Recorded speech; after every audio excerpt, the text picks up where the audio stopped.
Alexander Tin is with me now. He is a CBS News reporter covering COVID-19. Hi there, Alex. Are we seeing an increase in vaccination rates across the U.S. following the full approval of the Pfizer vaccine? Well, that's a good question. We had heard for weeks and months now, not just federal health officials, but local health officials and public health experts all say that they hoped that full approval of Pfizer's COVID-19 vaccine would result in a boost to vaccination rates.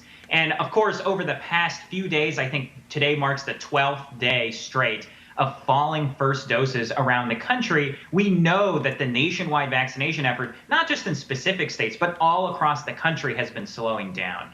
Now, the details of that slowdown are interesting. Number one is we know that states and jurisdictions and hospitals take a few days to report backlog doses. If they give me a first dose a few days ago, it can take them 2 to 3 days just to report that dose to the CDC.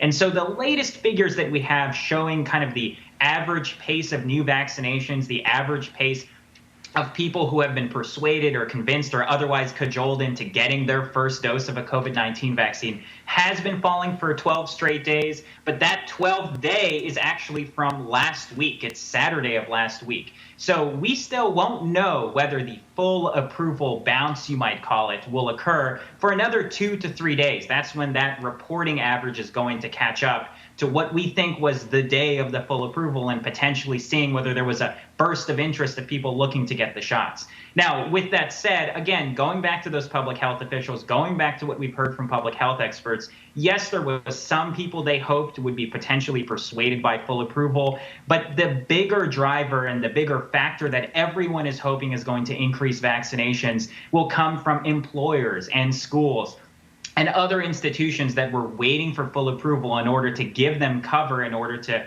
mandate or require vaccinations at their locations. Those policies are going to take some time to implement, but the real hope is that once those policies are implemented, we're going to see a real wave in new people getting their first shots. All right, Alex, and very quickly, what is the latest on the journey to full approval for the Moderna and Johnson & Johnson vaccines? Well, you'll recall that the Pfizer COVID-19 vaccine, or Comirnaty as we're now calling it, the reason it got full approval first was because they were the first to finish their submission for full approval to the Food and Drug Administration, or the FDA. And, that happened back in May.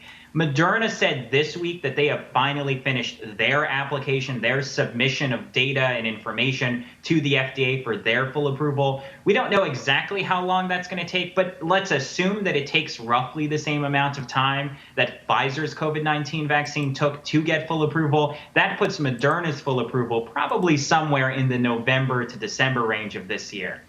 In addition, Johnson & Johnson has said since it first got emergency use authorization many months ago now that it had planned to also seek full approval to file its so-called BLA, or Biologics License Application, by the end of this year. A spokesperson for the company really recently confirmed for us that they are too also planning on still completing that or filing that submission for full approval this year, potentially in the coming weeks. One thing that we think is potentially influencing their decision and their data on how they're going to pursue their application for full approval is we know that there's a trial going on right now by Johnson & Johnson that looked at giving recipients of their vaccine essentially a second dose roughly 2 months after their first dose. They're probably waiting for some data or from signs on that will affect how they essentially pursue full approval from the FDA. But long story short, we expect Moderna's full approval probably sometime later this year, if not early next year, and Johnson & Johnson soon after that. And Alex, the CDC and the FDA are urging people to stop using N95 masks made by Shanghai Dasheng. What more can you tell us about that?